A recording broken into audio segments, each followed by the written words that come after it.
So I just have one question for my colleagues. If we're so opposed to earned paid sick leave, then why did you support it just 2 months ago? In fact, Mr. Speaker, this bill that we're debating today was introduced 2 days after Election Day. This is unprecedented and unconstitutional and takes away the voice of the people that we're supposedly here to represent. So I compel you to think about the workers who benefit from earned paid sick leave, to think about the young woman from northern Michigan who reached out to me to tell me her story, that she has a good job, is a great worker, and that she's never missed a day of work in her life, always arriving early and ending late. Yet one day she received the devastating news that her husband had been diagnosed with a neurological disorder and needed to travel out of state to see the very best doctors to treat him and to save his life. Yet her employer told her that she does not have enough earned paid sick days to take 3 days off of work to travel with her husband to get the care that he needs. So she had a choice to stand beside her husband to take care of him or lose her job. And that's exactly what we are debating here today on the House floor, and for all the hardworking Michiganders across our state. And so what would you do if you were in her shoes, Mr. Speaker? She lost her job. Another story from a constituent in my district. Since her husband was 6 years old, he had chronic migraines. He had an understanding employer, and was delaying seeing a neurologist.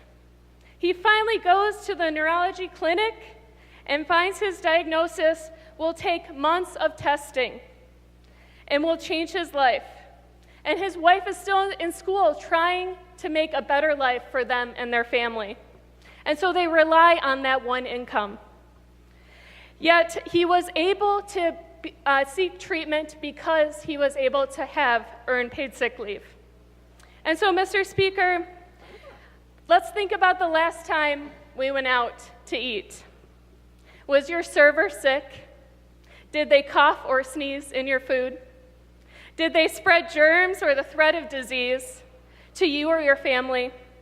By supporting this bill, you can almost guarantee that servers will be sneezing in your food because they cannot take earned paid sick leave. And finally, Mr. Speaker, what about the working mom who takes care of 2 little kids at home? She has few choices. She can go to work, leave her kids alone, or with the care of another person on short notice, or get fired. Members, we do have a colleague addressing the body. I will ask that we respect the decorum maintained by the House rules. The chair recognizes Representative Pagan. Thank you, Mr. Speaker. So that single mom with 2 little kids who are sick at home have a choice. She has a choice. Leave her kids at home with a caretaker or be there with her kids and lose her job. So I believe we are better than this, Mr. Speaker. I believe in the promise of America, that if you work hard and you get a good education, that you have the chance to have a decent living and earn paid sick leave. I believe in the opportunity to raise our family in a safe community, that we collectively believe in this chamber today that our work will better off the next generation. I know we all want to leave a legacy for our families now, but this will be a gashing wound in our chamber today. By circumventing the will of the voters, we're doing exactly the opposite of what they sent us here to do, to listen to them, to serve them, and most importantly, represent them. So if you are with me and support family values, please vote no on Senate Bill 1175.